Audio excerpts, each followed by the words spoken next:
Hello and welcome to Doing Time, where humans talk about their experiences in a psych ward. Today we have guest Kenyon Adamczyk, Chicago comedian, podcast host, really good friend. Thanks, man. How are you doing? That's my biggest accomplishment right there at the end. Said I was your friend. Yeah. Yeah. I never thought I made that. About the insanity. Such a happy intro to what is a traumatic podcast. Hey everyone, welcome to the worst moments of our life. Like, who the hell does that? you gotta start off light. Right, you know? yeah. Like it's the morning show, and we're just like, I'm talking about kind of what ruined me. Yeah. And you're just okay, so tuning in. Hey, I know you're listening to this probably on your commute. Yeah. Yeah. It is kind of, it's not really a commute pod. You've probably felt like you've had a whole day. It'd be a large podcast to listen to on the way to work. My friend texted me, she's like, I'm listening it to it on the way to work. I was like, you're going to go in feeling like it's the end of the day. Right. It's 5 o'clock at 8 o'clock. You're just out in the morning like, I feel like killing myself. You're like, I feel like killing myself. I gotta wake up early, go in. Boss is on my ass these days. So the first question I usually ask is, how much time have you done? But... Yeah, I'm a bit of a poser. I haven't actually done any time myself. Right. But I have so much mental illness on my family. It's kind of, we hold our family reunions in a psych ward at this point. We just were like, we could just cut out the middleman and cater. Just tell Chipotle to show. Yeah. So tell me you grew up in the waiting room. Is that what you just said? No, I'm saying like you guys have your own wing, the Adamczyk wing. Right? Yeah. No, we actually. I mean, it's kind of like if you're part of like a very infamous gang. When you go in, they're like, he's one of the Adamczyks. Like, yeah. Coming right up. They press the button. So I had you on the podcast because I knew like about your family and stuff. It's in a lot of your stand-up act, which not a lot, but But the rest of it, you could definitely tell, this guy's mentally ill. But you don't know why. Like, you're talking about air mattresses, and you're like, well, there's something off. Something definitely off here. Yeah, of course. But, no, so just, you go into your story, or go into, like, your family story, and how that affected you. This feels like a really dark interview. Yeah, like a dark job interview. I mean, you knew we were getting into. Yeah, I know, but just tell us your family story. Okay. Yeah. The beginning. So at, so 1980. Yeah. So my mom's deaf, which is kind of irrelevant for this podcast. Honestly, as a kid, it was just, that's so light compared to my dad. It was like, I forgot about it. Like, that was like quirky. It was like, oh, you talk with your hands. Cool. She has a thing. Cool. Who gives a shit? You know?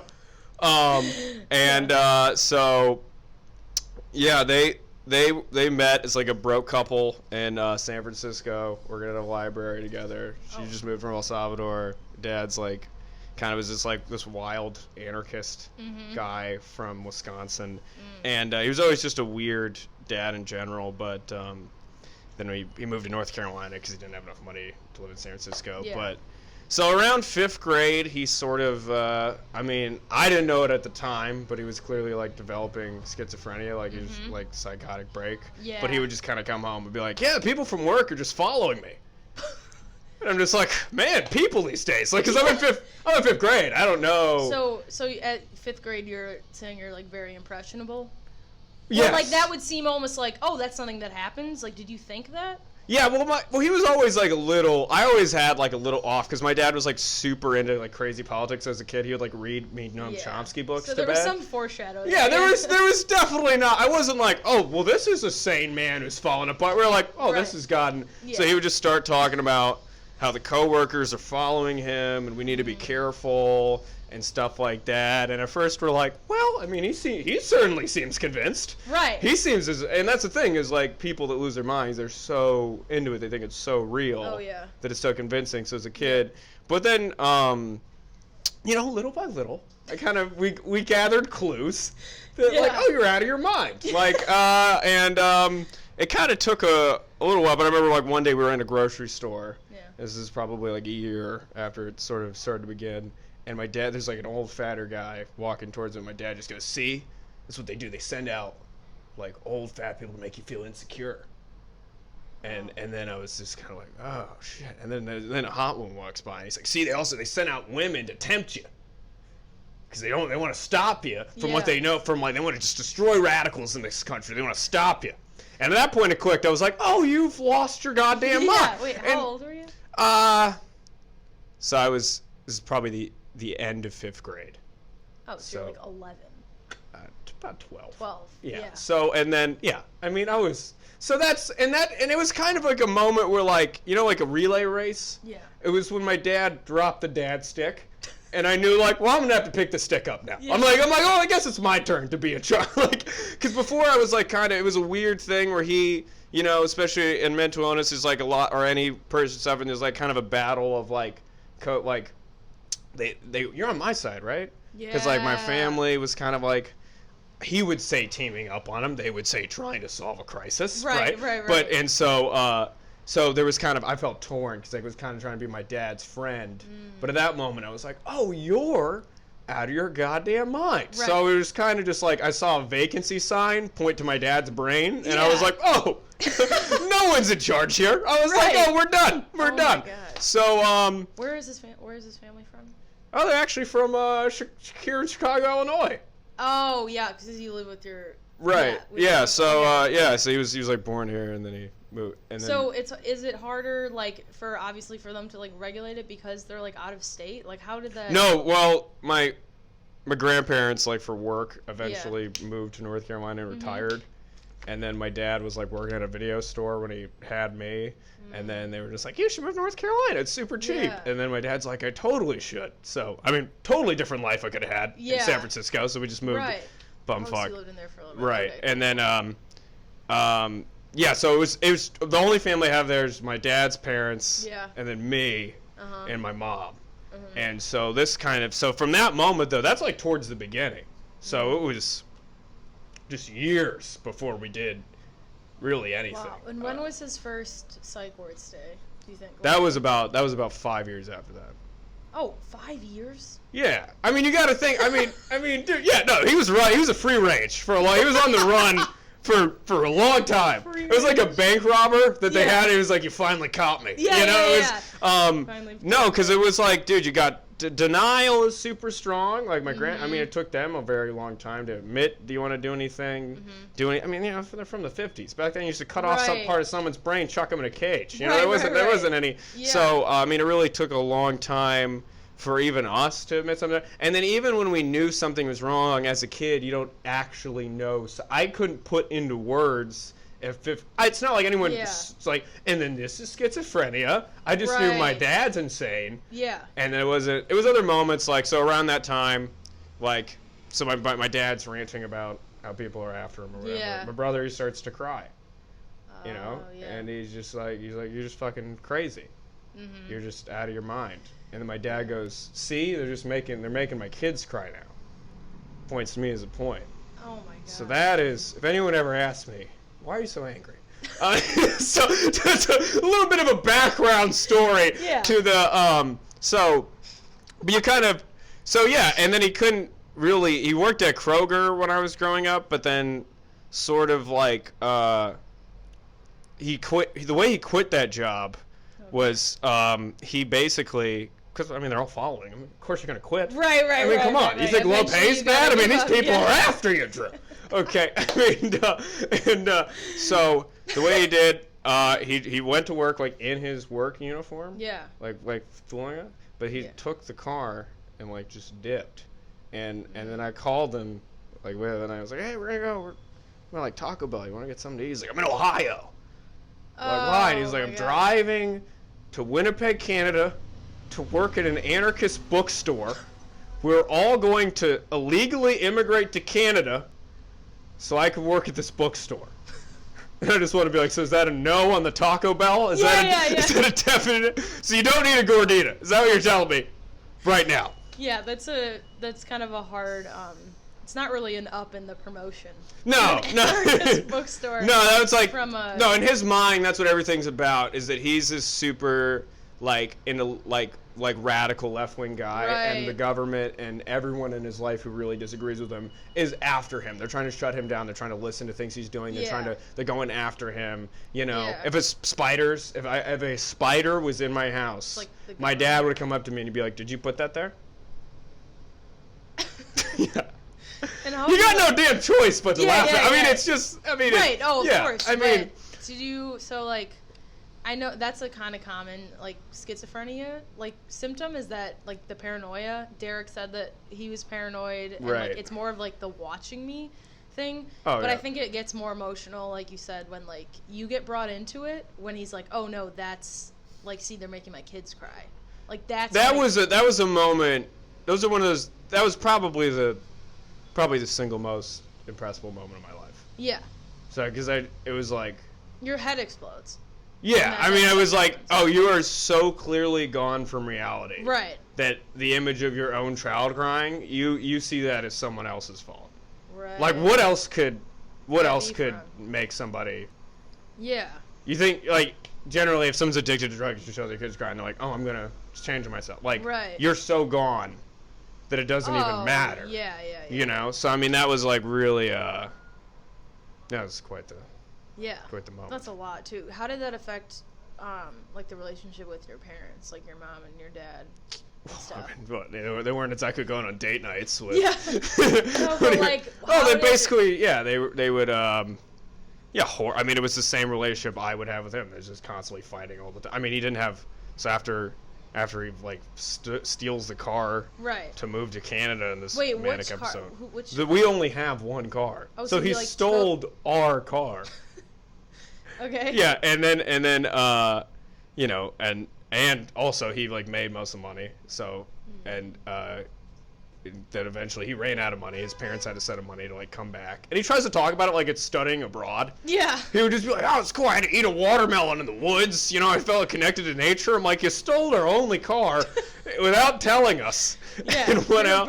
Right. You're a terrible person. Yeah. But yeah, no, my mom and dad, they clearly were fighting an extreme amount, and I mean, it was really hard on my mom because she's disabled. Of course. Already, she's like, I'm the disabled one. You don't get to just go be disabled. Yeah.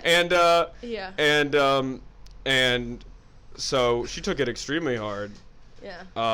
And then also my dad, wanted to like leave us kind of too. He was kind of like, oh, you guys are like holding me back. Did he or whatever. like? So did he make it to Canada? Like, what happened? No, he made it to like Indiana. He ran it. First off, he worked at Kroger. He had no money to fund this operation, the move to Canada operation. There's not a lot of not exactly. Well, the thing about this, not a lot of thought put into illegally immigrating to Canada to work at a bookstop. So he just ran out of money, and my grandparents sent him money to like get home. But yeah, their relationship was very traumatic. I mean. Every day when I got home from school, it was kind of like, you know, like people, they'd be like, I work 2 jobs. I felt like I had 2 jobs. Like it was like, you go to school, you come home, and then it's almost like, you know, video games, like you have like a mystery door. I feel like my house is like a mystery door. I'm like, what layer of hell will today be? Right. You know, and then I open, and like, you know, one time it was just like you know, I mean, it was like her whole life was very bad. Yeah. Deaf and didn't have a lot of resources in this country. Yeah, moves here, gets it together, meets this guy that's supposed to take care of her, give her her dreams. Right. He loses his mind. He's becoming an asshole. Right. Right. Says he wants to leave. So I mean, just imagine the distress of that. She's like wrecked. So I just come home. Especially dealing with 2 kids. Yeah, and they're me. Yeah, Fucking, how fucked are you? Yeah. I mean, so I mean, I mean, she came home. I came home once, and she like pounded like a couple bottles of wine and was like literally the vision I had walked into was my mom like I've never even seen my mom that drunk, like walking into a wall and then vomiting into a kitchen sink. Yeah.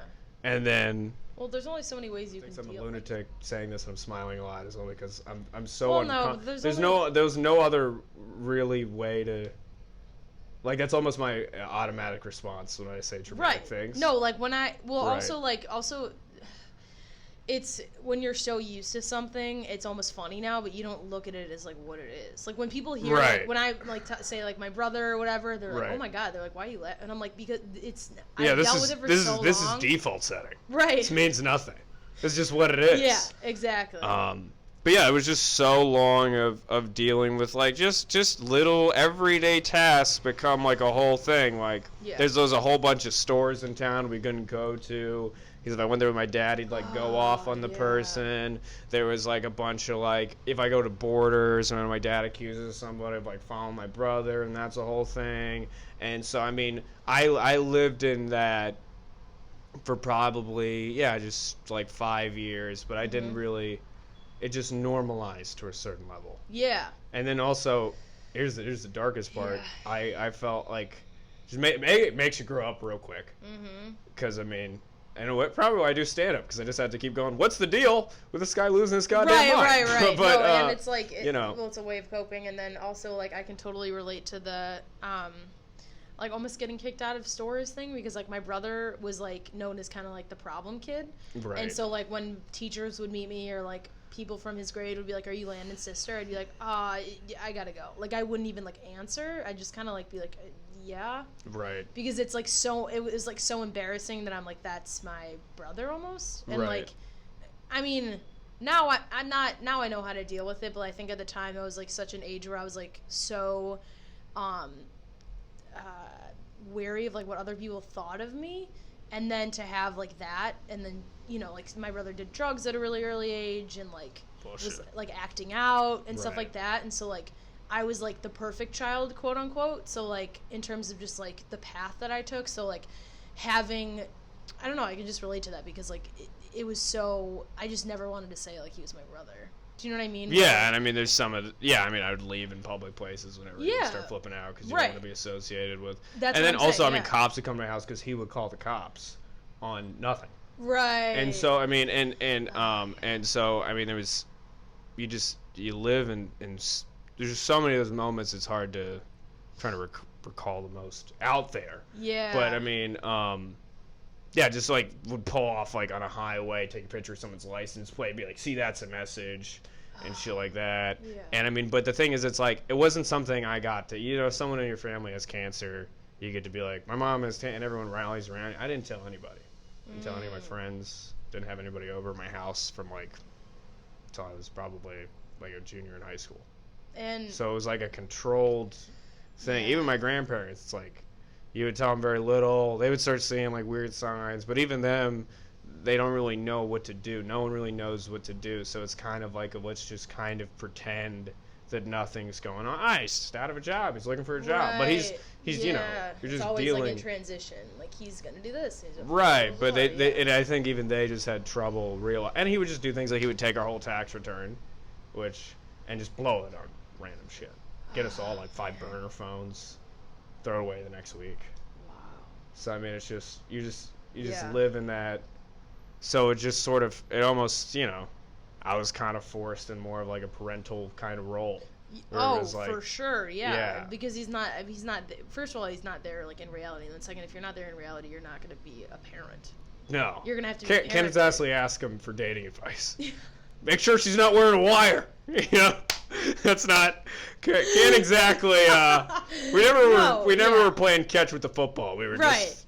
He was too busy throwing my childhood away to really fit a football in his hands. Oh my god. Yeah. And so how did that like? Well, obviously, like it's a stupid question, but like I guess like more specifics. But like, how did that like affect your mental health, or like make you anxious? Like you said, you're angry. I mean, any person would be angry with like that instance, and you know.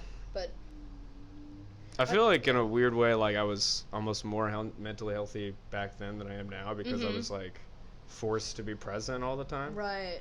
And that makes sense. And then I also was like, I felt very together.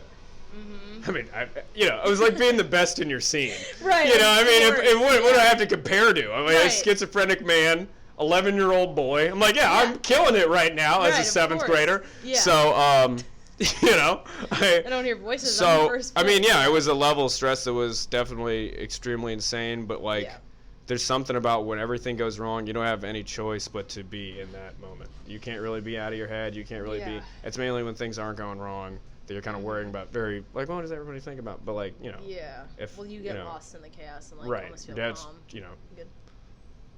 Okay, so we're gonna talk about your dad's kind of admittance to the psych ward.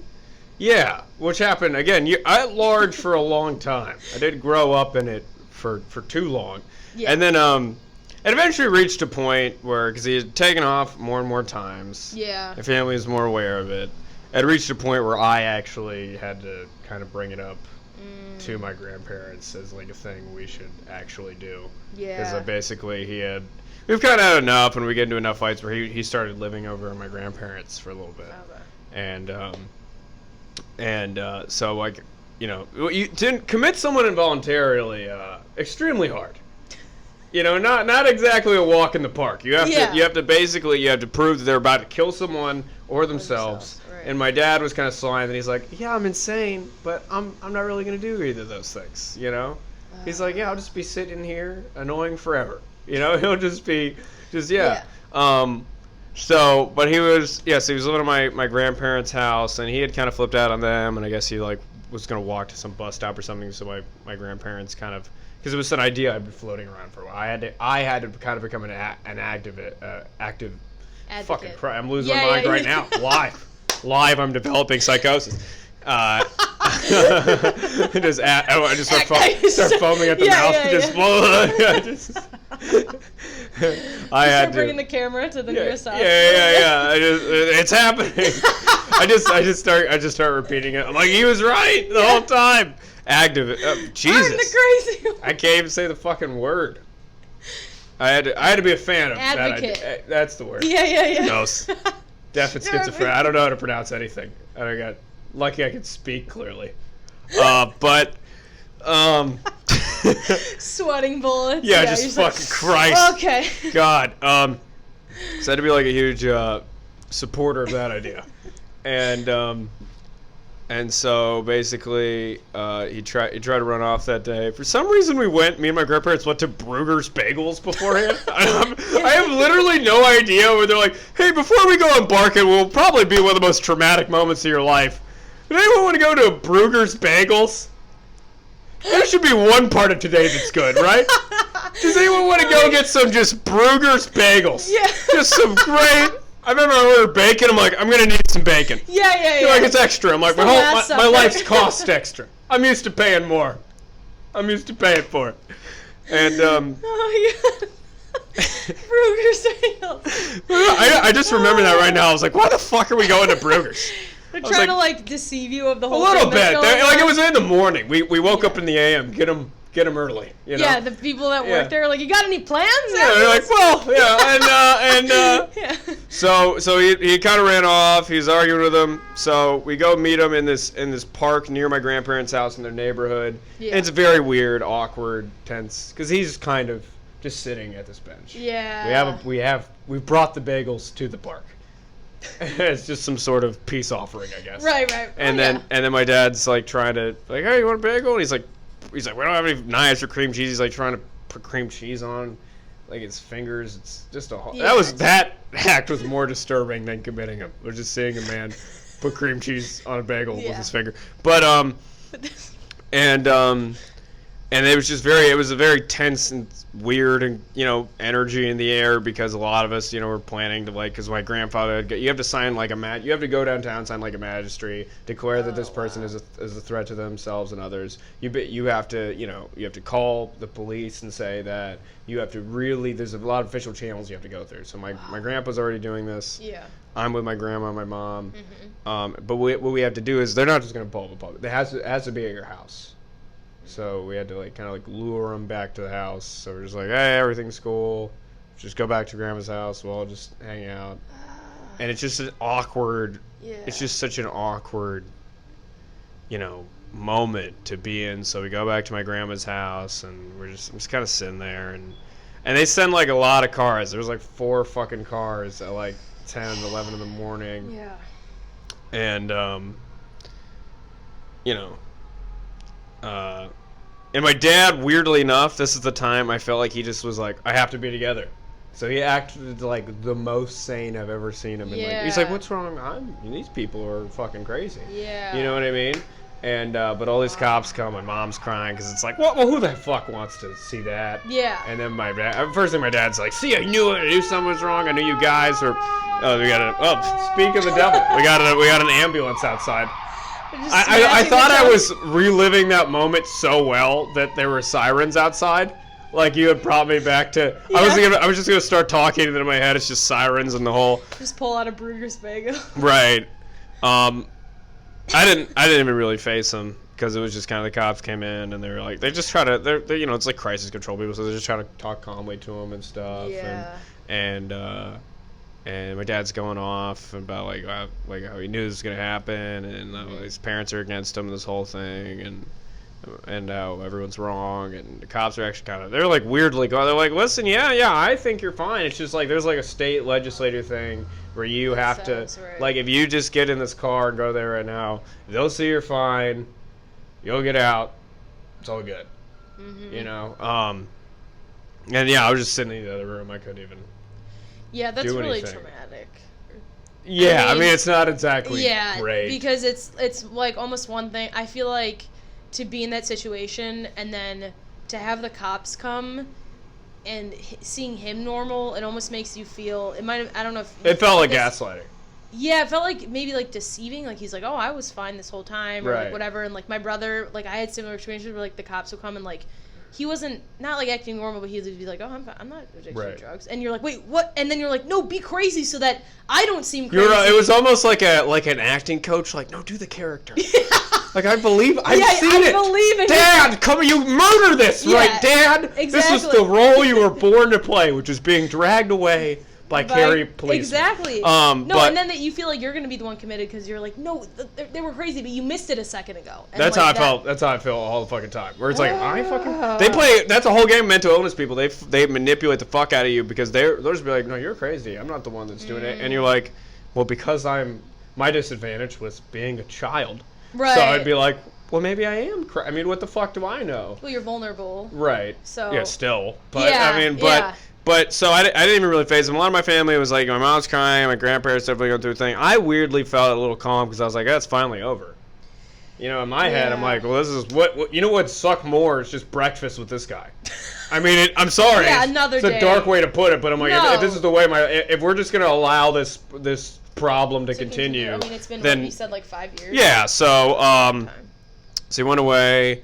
And then the worst part is when you get committed, you're basically being put in like an observation place for like 48 to 72 hours, depending on what state you're in.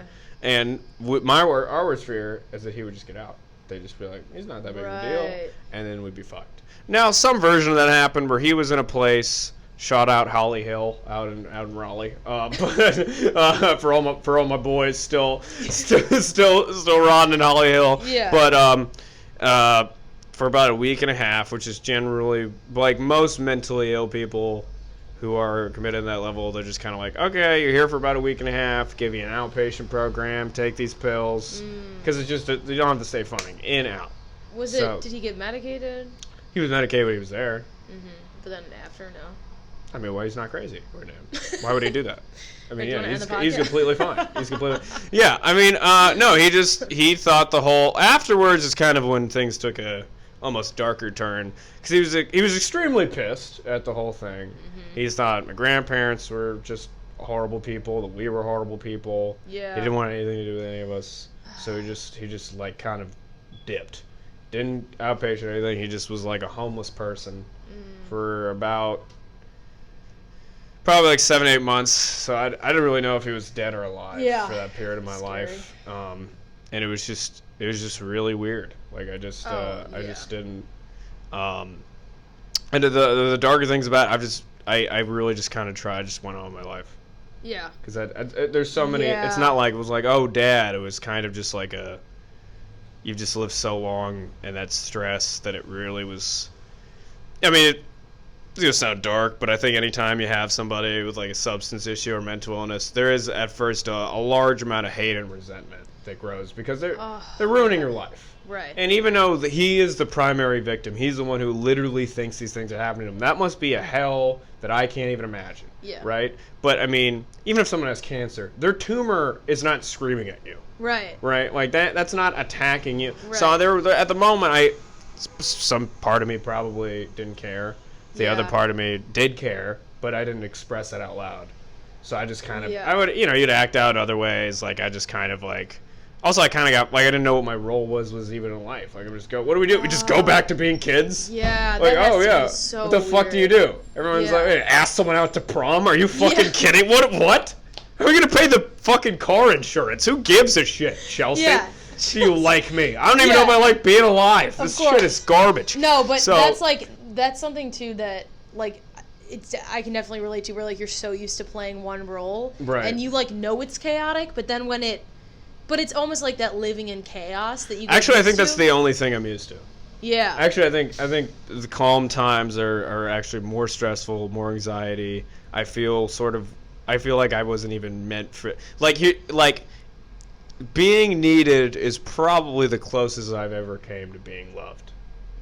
So it's like sort of like in those moments you just kind of feel like, oh, I have a role here. Right. I have a purpose. This is what I do. This is this is how I live. So, you know, it just made so without that to just go and be a 16-year-old with no real identity, no real direction or plans, you know, just kind of went into chaos. Yeah, especially too, like when you were saying you were like, I used to come home and I lived 2 lives. So it's like I have my school life and then I come home and I have that life. And then when that's gone, you're like, well, what do I do now? Right. You're almost like lost. And then because that would happen to me too, where like, I mean, my brother was like usually the focus of attention in the sense of like the bad Sound attention. like a little jealous. Yeah. You're like, I got Ace. So this guy gets all the attention. He shoved a needle in his arm. Okay.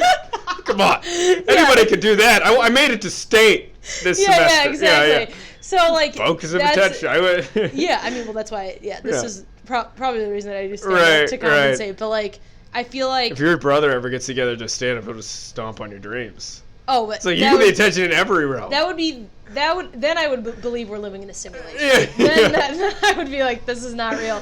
But like, yeah, no. So I remember like the chaos. But then when my brother went away to boarding school, like at first there's that like, oh, nothing's wrong. So it's almost like I had nothing to talk about because I was always like talking with my family about like this is fucked up, and then like. See, that's another thing. People like say I'm abrasive a lot generally. Yeah. Is the complaint. I've read the open. Yeah.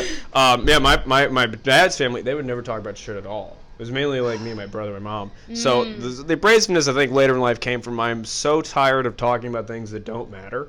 Like the fact to sit through like the middle of a dinner and just be like, you guys are all they're after me, and then literally just like black belts of denial, Midwestern white people. They'll just be like, yes, I mean hot one day, cold the next, and you're just sitting there like, are we not gonna address? Are you the mentally your seed is falling apart? You have created a demon in our lives. We're gonna talk about how the pork chops are? Are you fucking shitting me? Yeah, exactly. You know, so I hate that more than anything. It's just people talking about. I'm like, I don't fucking care. I don't care. Blow up when I'm like, so my brother obviously like you know all this stuff, but like, he uses heroin, and so like but my brother didn't you know in 8th grade was like, this looks pleasant. It was like it's a slow process. Exactly. Right. I get it. You're like, I'm happy. I get how you get down on the road. Yeah. For sure. Well, the whole time I was doing drugs too when I was hanging out with, because I'm like, the first time most people like drink a beer, they're like, it tastes horrible. First time I had a beer, I'm like, this hits the fucking spot. Yeah, you're I'm like, this is great. This tastes like home. I'm so fucking stressed right now. You know, people are like, long day at work. I'm like, I know, it's 13, just came home. Yeah, exactly. Dad's losing his mind again. If we could pull out your math homework. Yeah. Homework didn't even. School. Who gives a? That was like the whole time I was in school, where they're just like, and what are your plans for future? You're like, future? Who knows? Yeah.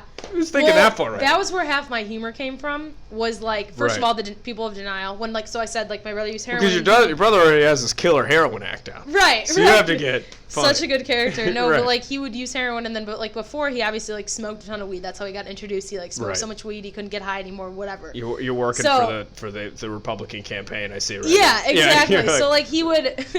So he definitely would smoke. Gateway. Yeah. First he smoked weed. Then he's shooting heroin and punching my mom.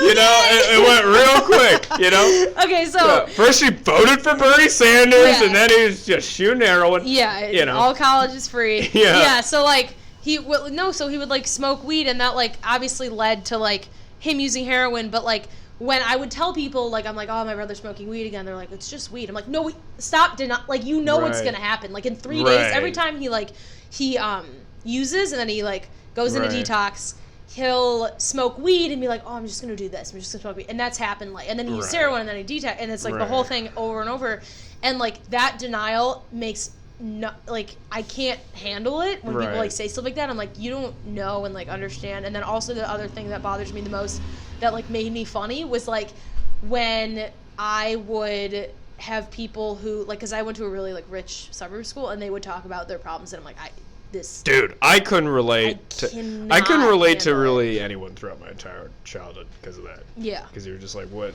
Oh, what the hell I remember. So about? this one girl. Does Chelsea like me? Are we gonna make it? That's what I'm asking the whole time. Are we gonna survive? No. So I would like. That happened to me where, like, the problems just compared to me, like, I just couldn't, I don't look like I have them, so it's, like, it's just different to experience. And, like, I remember, like, this one day, this was, like, not, like, my claim to fame, but the moment I was like, oh, this is a problem, I went into my, like, psychology class, and this, like, girl walks in, and she's like, how every girl talks in my school, she's like, the problem with the iPhone is that my hands are so small and the iPhone's too big. Okay? That's what she said. Jeez. And I literally go, if you need, and this was like, I think the day my brother got like arrested, like something like big happened where like I was like so on edge. And I looked at her and I was like, if you need anything, I'm here. You can text me. If you can't text. That's hilarious. Because like, but then like the whole class laughed. Right. And then she didn't hear me. She's like, what? And I was like, it's not funny if I repeat it. And I just like totally was like, whatever. Cool. And dude. Murder. I destroyed my psych. Yeah. Did you get a clip? I had a tripod in the corner. Yeah, you make merch. You're just like, if you need anything, call your hand up. Hey, I'll be headlining fucking homeroom later this year. Yeah. So, but in that moment, I was like, oh, this is like how I cope because like I cannot handle it's not like I want to like minimize people's problems, but that's not a problem. That's literally not a problem. And then like me coming, it was like an 8 a.m. class, and like me coming from like hearing my brother did heroin or whatever, coming into that, I was like, I literally want to punch you in the throat. Right. I'm sure you're a good person, that's all but I like ever had. Right. I cannot handle this right now, and that's like kind of what made me funny, and it sounds like that's like similar for you. 100%. Yeah. Like, I don't think you'd be you without whatever. No, I guess I have to thank my dad for this magic. Yeah.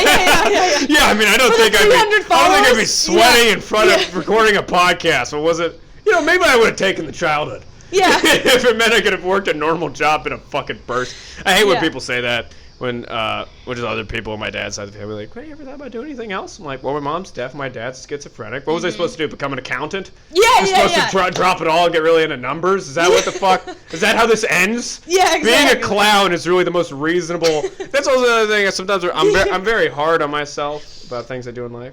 You're looking, So you look at the camera. Yeah. But if you adjust for inflation, I'm killing it. Yeah. I mean, yeah, come on. Mom works at Publix. Dad, dude, out here, right? I mean, the fact that I'm not living in a dumpster, I'm in the 1%. I mean, let's be honest. You kind of, all right. yeah. You're like, everyone, I've been to your place. I've seen this outfit 6 times in the past. Yeah, well, wait, I have 4 shirts, goddammit. What do you want from me? I'm joking. All right. Yeah. I mean, I wear the shirt a lot. It's one of my only shirts. It's a good shirt. Well, no, it's all right. You got cool shoes on. Public can't see them, but they're pretty cool Nikes. Yeah, I clean them. And then eventually the way I found out he was alive was my grandpa was driving me and my brother home from like seeing a movie or something. We just saw a guy walking in a neighborhood wearing clothes that clearly didn't fit him, and it was him. Oh, wow. He had like walked, so he was in like this Raleigh, which is a larger city near where we live, and he had just sort of taken some sort of bus and was just walking home just to like be like, honey, I'm home, just back. And then my grandparents picked him up and took him back to their place, and they made me see a counselor at some points, and they're like, maybe it wouldn't be the healthiest thing if you talked to him. And at the time, I was like, I don't care. Yeah. The funny part was like, because she was like talking to me, she was like, you have such great coping mechanisms. You have such, And then a couple months later, I got like therapist did you? No. I got caught with like drugs later. And then she saw me again. She's like, "What happened?" I'm like, "Yeah, it was hot." That was like, because I was fucking on Percocet. God damn it! How did you think I was good? She was just like, "Yeah, it just seemed so calm." I'm like, "Yeah, I was nodding out." Again, I was on Percocet. Yeah. For Christ's sake. Oh, but yeah. So that's like kind of, and so I didn't even. Coping mechanism. So sure, of course. Good night. Yeah. What the fuck else are you gonna do? Come on. So it was like a weird place where he lived with my grandparents, but I didn't talk to him for a while, and then eventually, the dark thing is I fought so much with my mom, that I actually reached out with my dad, like not because of out of any place to carry love, just because I was like, this would be like just to kind of piss her off. Oh, I can totally relate to that. Yeah. But you're crazy, but you still do it anyways. Like, cause I've done that too, where like I'll like get mad. I was like get mad at my mom, and then I talk to my brother about it, and I know he's not sane enough to like understand the emotions that my brother's also my mom was right. Right. Also, everyone was right. Right. It wasn't a situation like you're skipping school and ruining your life, and I was like, God, no one gets what I'm doing here. I mean, it was sort of like a quarter life crisis. I was just falling apart. Yeah, but like, but I'm saying like I would go to talk shit about my mom to my brother, but I'm like, I know I'm clearly wrong. I wasn't even talking shit about my mom. I was just kind of like, let's see what this guy's up to. Yeah. No, for sure. Yeah. But did you? So this is something we have in common. I mean, we have a lot in common, but like something that we have in common is like, somebody like loved ones. I guess you could say like a brother and a dad. Kind of. You said loved ones. I guess you'd say because you don't even. That's dark. Yeah, but like you were like, I guess. I mean, sibling, dad, that sort of thing. Where like they've been homeless at a point, or like at a point where like they're. I remember we were driving back from the Giggly Wriggly. Yeah. The bar show, and you were like, some people, like, can't be saved, and that was something that I remember you saying, and I was like, oh, I can like totally like relate to that. Yeah, I had an older friend of mine tell me that, and it because I mean, you spend a lot of your life trying to spend a lot of my life trying to do that, and it's kind of a dark, at a certain point. I still have trouble with it today.